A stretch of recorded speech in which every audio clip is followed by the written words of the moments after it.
Nós já estamos com algumas pessoas na sala aqui, e eu acho que nós podemos começar nossa aula sobre regularização de obras e intervenções em área de preservação permanente.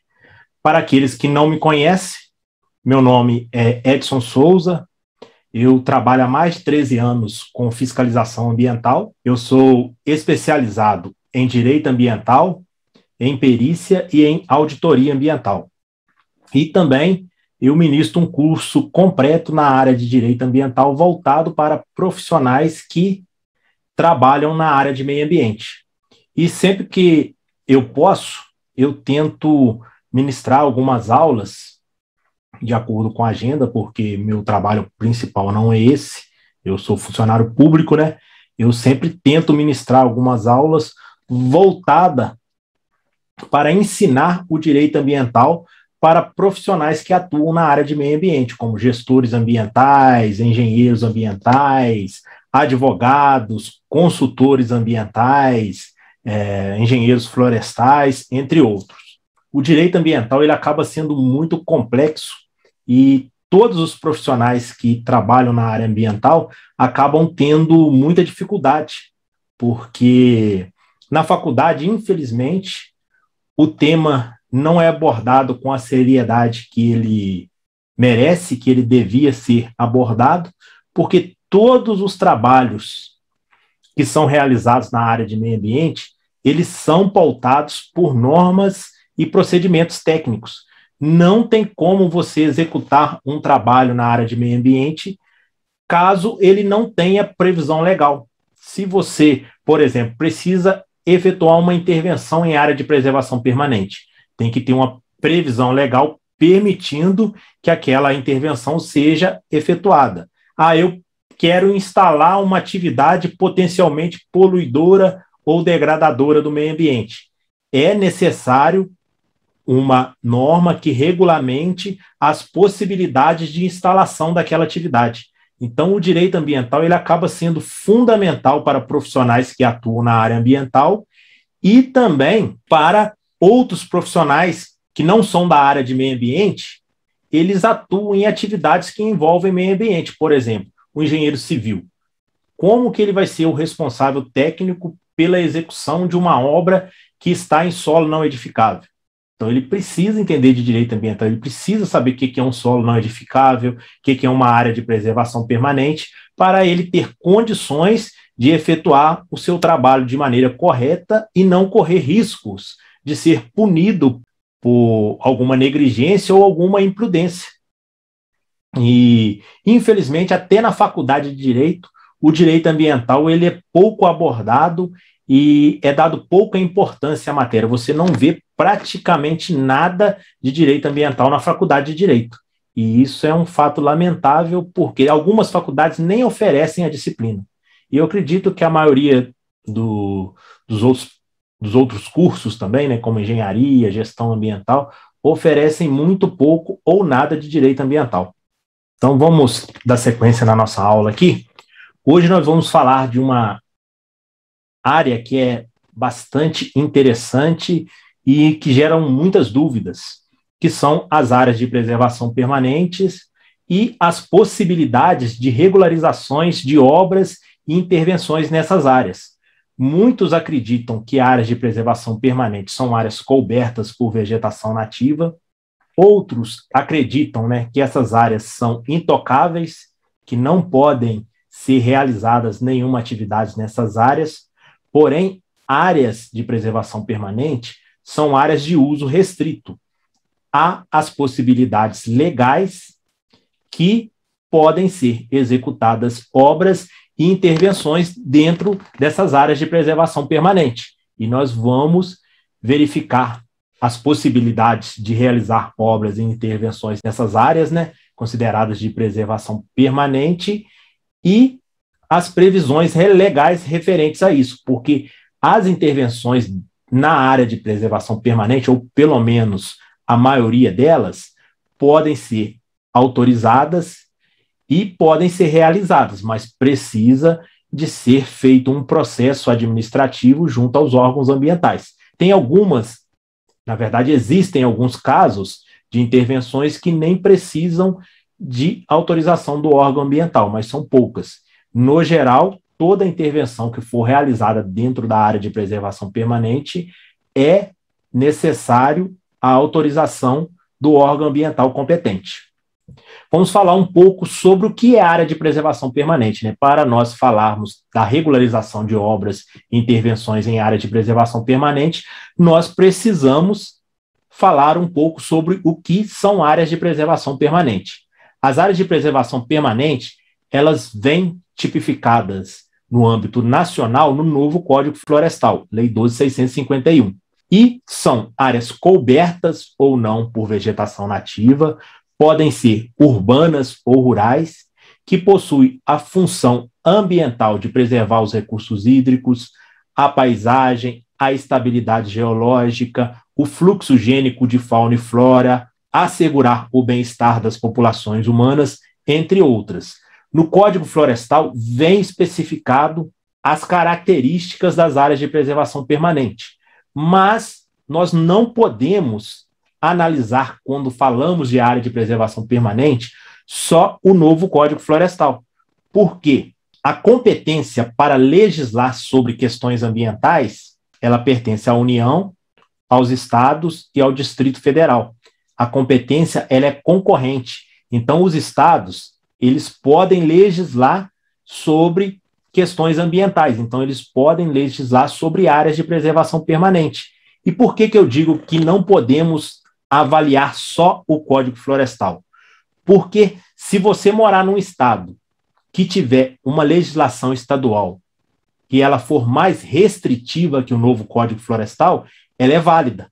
Então, se você analisar o Código Florestal, por exemplo, um raio de 50 metros ao entorno de nascentes, é considerado área de preservação permanente.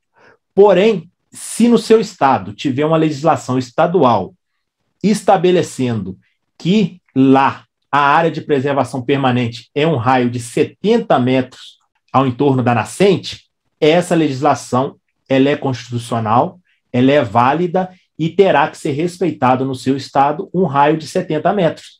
Então, por isso é importante verificar se no estado onde você trabalha ou reside ou vai efetuar alguma intervenção, existe uma norma estadual, porque às vezes você se embasa no novo Código Florestal e começa uma edificação a partir de 50 metros de uma nascente. Porém, naquele estado tem uma norma que estabelece que ali a APP é 70 metros ao entorno da nascente. Então, sua obra estaria em área de preservação permanente. Por isso, é de suma importância observar as legislações estaduais no que tange a área de preservação permanente. A norma, ela protege a área e não a vegetação. Então, independente da vegetação nativa, a área será considerada de preservação permanente se ela enquadrar no que está tipificado tanto no novo Código Florestal quanto nas legislações estaduais. Em regra, as legislações estaduais, elas seguem basicamente o que está escrito no Código Florestal, sem muitas alterações. Então, no novo Código Florestal, tipifica como área de preservação permanente topos de morros e montanhas, montes, com altura superior a 100 metros e inclinação maior que 25 graus. Então, o morro ele tem que ter altura maior que 100 metros e inclinação maior que 25 graus. Essa inclinação, normalmente, para uma aferição precisa e correta, ela é feita por meios técnicos, como programas como o QGIS, entre outros. Temos as APPs de encostas, que são aquelas com declividade, de áreas com declividade maior que 45 graus, aí não precisa ter a altura, basta que a encosta ela tenha uma declividade maior que 25 graus e a área será considerada de preservação permanente. Uma das APPs mais comuns são as margens de cursos d'água. De acordo com a largura do curso d'água, é estabelecida a faixa marginal da área de preservação permanente, iniciando-se no mínimo de 30 metros. Então, cursos d'água inferiores a 10 metros tem que ser resguardado 30 metros de APPs. De 10 a 50 tem que ser resguardado 50 metros de APPs, de 50 a 100 tem que ser resguardado 100 metros de APPs, e assim por diante até o limite de 500 metros de área de preservação permanente. Também nós temos as APPs de nascentes. Essas têm que ser resguardado um raio de 50 metros ao entorno. Lembrando que para todos tem que ser observado a legislação estadual, porque ela pode tipificar uma proteção maior. Então, essas metragens e esses tamanhos que eu estou informando aqui são os que estão no novo Código Florestal, porque tem gente nessa aula de diversos estados, então não tem como eu falar da legislação de cada estado. E então eu tenho que abordar o tema no âmbito geral, mas tem que sempre ser observado a legislação estadual. E as APPs de nascentes podem ser nascentes perenes ou intermitentes. Se você for ler lá no Código Florestal, vai estar escrito apenas nascentes perenes. Então, muitas pessoas confundem isso, acham que quando existe uma nascente intermitente, não é área de preservação permanente, mas é sim, pois o STF, o Supremo Tribunal Federal, julgou uma ação de inconstitucionalidade do artigo e estendeu a interpretação para as nascentes intermitentes também. Então, são áreas de preservação permanente, um raio de 50 metros, ao entorno de nascentes perenes e intermitentes. Dando sequência, temos também as áreas com altitudes superiores a 800 metros. Todas essas são APPs, também tem outras APPs tipificadas lá no artigo 4º do novo Código Florestal e nas legislações estaduais. Então, é bom sempre dar uma lida na legislação do seu estado antes de efetuar qualquer trabalho em área de preservação permanente. Deixa eu só ler algumas mensagens aqui. Alguém falou que em alguns municípios de Santa Catarina, as áreas de preservação permanente são menos restritivas que o novo Código Florestal. Se tiver uma legislação, tanto estadual quanto municipal, que estabeleça isso, essa legislação ela não tem valor constitucional. Em regra, ela não tem valor. Por quê? A começar que município não pode legislar sobre a área de preservação permanente. Cabe legislar sobre questões ambientais, a União, os estados e o Distrito Federal. Municípios podem legislar sobre questões de impacto local, mas sempre seguindo o que diz a legislação estadual e a legislação federal. Então, se um estado ou um município cria uma norma estabelecendo que a APP é numa metragem inferior à estabelecida no novo Código Florestal, essa norma ela não é constitucional. Se houver uma ação direta de inconstitucionalidade em relação a essa norma, certamente ela será julgada inconstitucional e ela não terá validade. Dando sequência aqui, em Minas Gerais, que é o meu estado, se você efetuar uma obra ou uma intervenção em área de preservação permanente, existe uma infração administrativa que vai punir essa conduta. No estado de Minas Gerais, a infração de desenvolver atividade que impeça ou dificulte a regeneração de florestas e demais formas de vegetação. Então, ela é punida com multa de R$ 1.972 por hectare de intervenção realizada. Então, além disso, a obra é embargada, é determinada a demolição da obra. Para efetuar a intervenção na APP, é necessário a autorização do órgão ambiental, senão a pessoa está sujeita à punição administrativa, além da punição no âmbito penal e na esfera civil também. Em regra, quem comete uma intervenção em área de preservação permanente enquadra no crime do artigo 48 da Lei 9.605, que é a Lei de Crimes Ambientais. O crime é impedir ou dificultar a regeneração de florestas e demais formas de vegetação. Há algumas controvérsias sobre esse enquadramento, porque alguns doutrinadores entendem, na verdade até a maioria deles, alguns renomados, que para enquadrar no crime de impedir ou dificultar a regeneração, faz-se necessário a existência de uma vegetação anteriormente degradada no local. Por exemplo, existia uma floresta, a pessoa desmatou a floresta estava em processo de regeneração e a pessoa foi lá e bateu aquele processo ou jogou algum herbicida que impediu aquela regeneração. Então, alguns doutrinadores entendem isso. Mas, em regra, quem comete uma intervenção em área de preservação permanente sem a devida autorização dos órgãos ambientais é processado por esse crime aqui de impedir ou dificultar a regeneração de florestas e demais formas de vegetação, enquadrado no artigo 48 da Lei 9.605. Se a intervenção ela for a menos de 15 metros do curso d'água, pode ser enquadrado também no crime do artigo 64, que é promover construção em solo não edificável.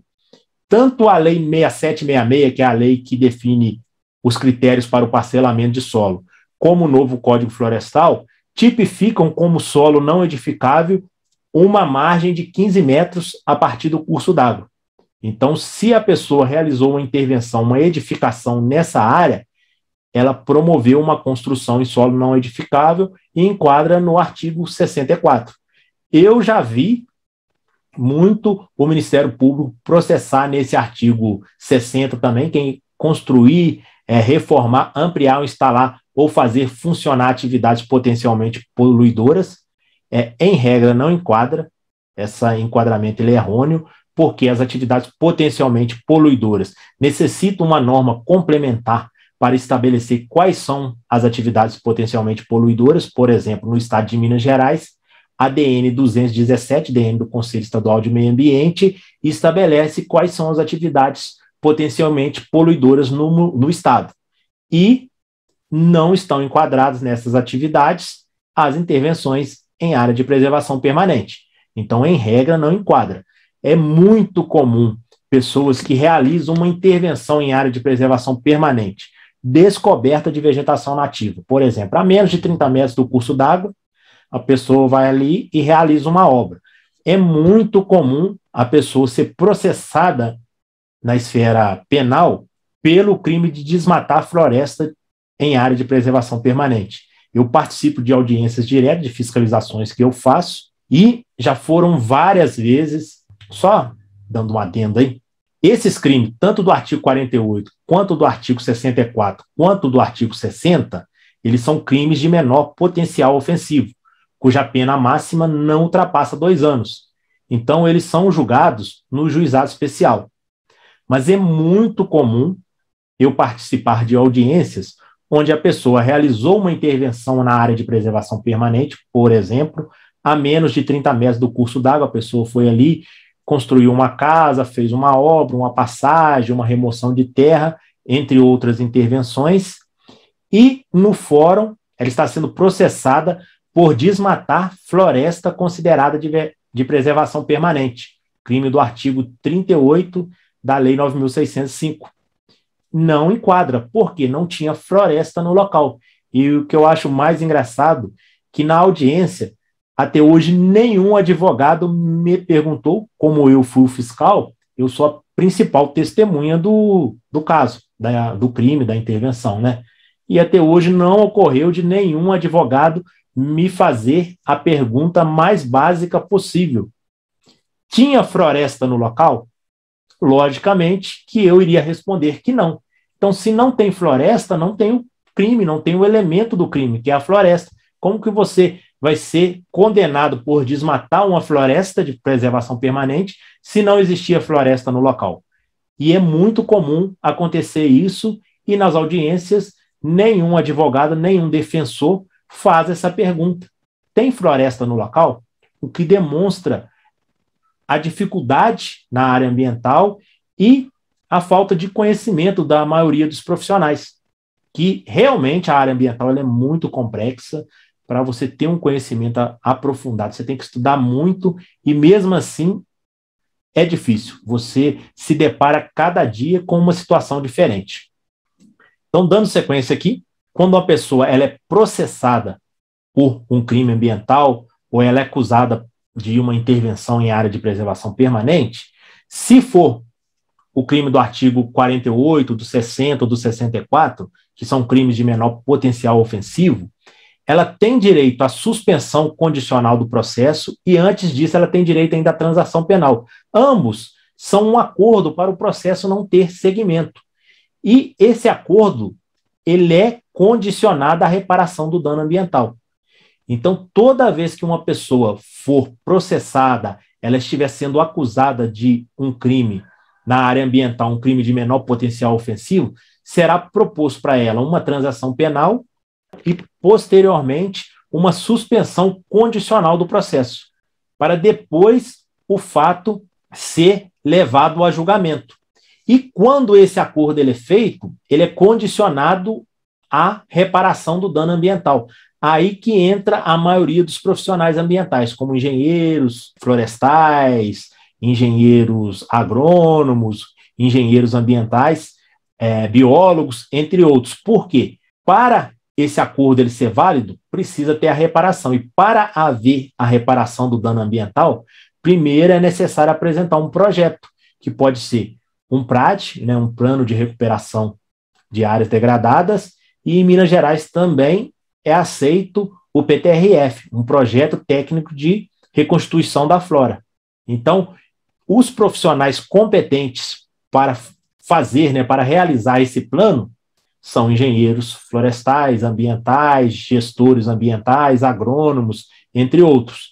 Então, é necessário sempre, quando ocorre um processo ambiental, haver a participação do infrator, daquele que cometeu a infração, de realizar contato com um profissional da área para estar confeccionando o PRAD ou PTRF, para assim ocorrer a reparação do dano ambiental após ele cumprir todos os requisitos ali que estão determinados tanto no PRAD quanto no PTRF. Aqui em Minas Gerais, em média, o pessoal cobra para fazer um PRAD cerca de R$ 4.000, né? Não a execução, é tudo por conta do infrator, né? Só para fazer o projeto ali mesmo de reconstituição da flora. Além do processo penal, a pessoa pode responder uma ação civil pública também, pleiteando a reparação do dano ambiental. E, antes dessa ação civil pública, o Ministério Público pode oferecer um TAC, que é um acordo também para ela reparar o dano ambiental. Em regra, quando uma pessoa comete uma infração ambiental, comete uma intervenção em área de preservação permanente, sem a anuência do órgão ambiental, ela acaba tendo um gasto bem alto, porque ela vai ter que pagar a multa administrativa, aí ela vai ser processada na esfera penal, em regra vai ter que levar um advogado ou um defensor público, mas se levar um advogado já tem um gasto, embora a defesa provavelmente seja melhor feita, né? E posteriormente vai ter que reparar o dano, se ela fizer um acordo ou for condenada, vai ter que contratar um profissional para fazer um PRAD ou um PTRF, então no mínimo aí uns R$ 10.000 de gastos, fora o tempo e o desgaste, né, emocional em relação a essa questão. Então é bem complicado quando você é processado por crime ambiental e às vezes esse processo demora 10, 15 anos. Por quê? Ele só é extinto quando ocorrer a efetiva reparação do dano ambiental. Então, se o infrator ele faz um acordo na esfera penal ou na esfera civil também, ele tem que cumprir aquele acordo e o processo só é extinto quando ocorrer a efetiva reparação do dano ambiental. E a efetiva reparação do dano ambiental não é quando ele planta a vegetação nativa na área degradada, mas sim quando aquela vegetação ela se encontra num estágio de regeneração já bem evoluído, no mínimo um estágio inicial de regeneração, se for o bioma Mata Atlântica. Então a vegetação ela tem que crescer, ela tem que sobreviver, então isso demora anos e anos. Então a pessoa tem que efetuar o replantio e tem que sempre estar cuidando daquela área, porque senão o processo volta a rolar tudo novamente. Aí é mais gastos e mais transtornos. Então, é necessário dar uma devida importância a essa questão de intervenções em área de preservação permanente. Os casos que são possíveis, essas intervenções, são utilidade pública, interesse social e atividades eventuais e de baixo impacto ambiental. São nesses 3 casos que podem ser realizadas intervenções em área de preservação permanente. Eu tenho um imóvel, seja ele urbano ou rural. Um exemplo, eu tenho um lote urbano. Ele está situado a menos de 30 metros de um curso d'água com largura inferior a 10 metros. Qual a possibilidade legal de eu realizar uma intervenção nesse lote? Somente se for uma intervenção de utilidade pública, de interesse social ou atividades eventuais ou de baixo impacto ambiental. Dentro das atividades eventuais e de baixo impacto ambiental estão grande parte das possibilidades de intervenções em área de preservação permanente. Eu sugiro a todos que deem uma lida, eu vou disponibilizar esse material no grupo, os PDFs, após a aula, eu coloquei ele bem discriminado, com muita descrição, justamente para disponibilizar no grupo após a aula. É importante dar uma lida nessa resolução CONAMA aqui, 369, que ela fala sobre diversos critérios de atividades de baixo impacto ambiental, de utilidade pública e de interesse social. Então, eu sugiro a todos que deem uma lida nessa resolução, que ela é muito importante. As atividades de utilidade pública, elas estão descritas no artigo 3º, inciso 8º do novo Código Florestal. Eu não vou ficar lendo aqui, mas são algumas, inclusive, a atividade de mineração. É considerado a atividade de utilidade pública. Então, ela pode ser exercida em área de preservação permanente. Mas, lembrando, desde que autorizada pelo órgão ambiental. Pode ser exercida quando o órgão ambiental autorizar. Ou seja, essas intervenções ambientais, esses casos de intervenções ambientais, são os casos em que o órgão ambiental ele pode autorizar a intervenção em área de preservação permanente. Dando sequência aqui, nós temos também as atividades de interesse social, é só dar uma lida lá no inciso 9º, do novo Código Florestal. Entre as atividades de interesse social estão a extração de areia, argila, saibro e cascalho. Então, essas atividades minerárias aqui, elas podem ser exercidas também em área de preservação permanente, lembrando que desde que autorizada pelos órgãos ambientais. E temos as atividades eventuais e de baixo impacto ambiental, que é onde está tipificado a maioria das atividades que podem ser exercidas em área de preservação permanente. Então, é só dar uma lida lá no artigo 3º do novo Código Florestal, que vocês verão lá todas as atividades que podem ser exercidas em área de preservação permanente, que são passíveis de regularização.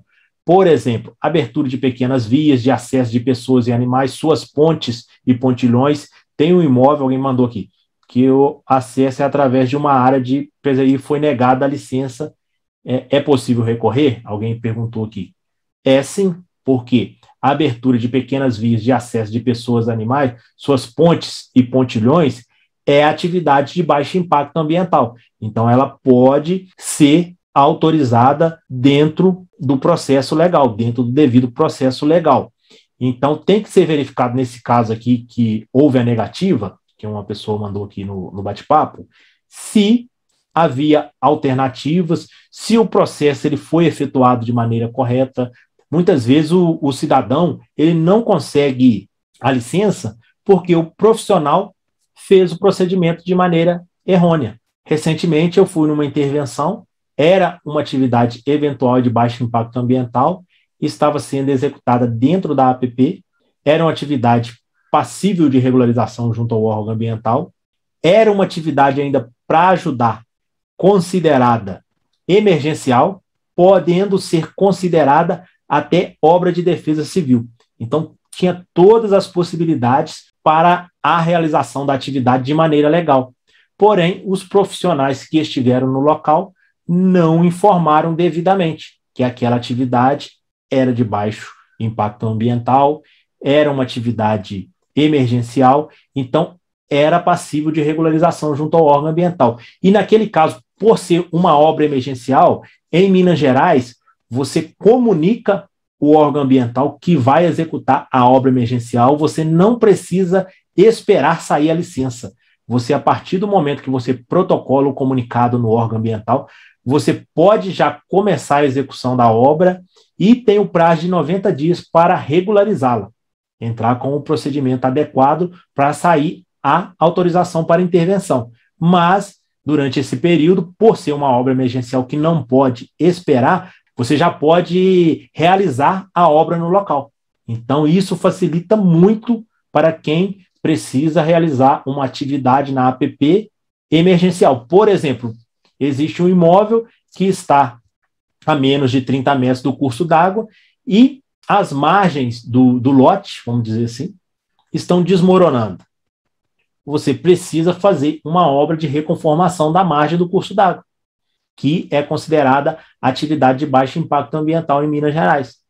Então, você entra com o comunicado de obra emergencial ao órgão ambiental e já começa a execução da obra e entra com o pedido da regularização durante esse período, dentro do prazo de 90 dias. Sendo assim, você não está cometendo nenhuma infração ambiental, mas são poucos os profissionais que realizam esses procedimentos que sabem que isso é permitido. Então, muitas pessoas procuram profissionais, os profissionais deixam de ter clientes porque não sabem desses critérios técnicos que são previstos em normas. É o que eu sempre digo. Toda atividade na área ambiental, ela tem uma previsão legal. Então, ela precisa de uma previsão legal para ela poder ser executada. Então, por isso é importante o direito ambiental dentro dos cursos de engenharia, gestão ambiental, e como não tem, é de suma importância buscar esse conhecimento fora, porque senão fica muito difícil trabalhar na área sem esse tipo de conhecimento. Eu conheço aqui na região em que eu trabalho uns 3 profissionais da área ambiental que entendem a fundo de direito ambiental. A gente até comenta que eles são bem safos, eles entendem bem e por isso são espertos e por isso estão em uma posição de destaque na região. São profissionais muito bem sucedidos e com muita demanda, muito requisitado pelas pessoas e empresas da região que precisam, né, executar um trabalho na área ambiental, porque sabem que esses profissionais, se houver uma possibilidade legal, eles vão descobrir, eles vão ir atrás, eles vão buscar. E eles vão buscar isso como? Entendendo de direito ambiental. Não tem como você buscar um procedimento, uma norma, sem entender de direito ambiental e sem saber, né, interpretar a norma. Então, por isso é de suma importância conhecer o direito ambiental.